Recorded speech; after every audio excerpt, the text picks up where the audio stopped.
Service in Mobile has issued a special marine warning for coastal waters from Okaloosa, Walton County line to Pensacola, Florida out 20 nautical miles, coastal waters from Pensacola, Florida to Pascagoula, Mississippi out 20 nautical miles, until 7:45 p.m. Central Daylight Time.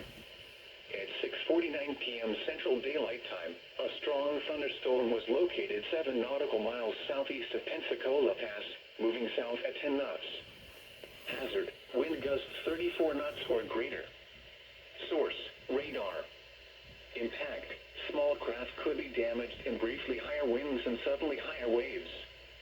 The strong thunderstorm will remain over mainly open waters. Move to safe harbor until hazardous weather passes. Frequent lightning is occurring with this storm.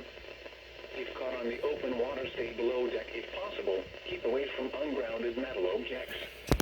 Repeating, a special warning has been issued until 7:45 p.m. Central Daylight Time for the following marine locations: coastal waters from Pensacola, Florida to Pascagoula, Mississippi out 20 nautical miles, and coastal waters from Okaloosa, Walton County line, Florida to Pensacola, Florida out 20 nautical miles.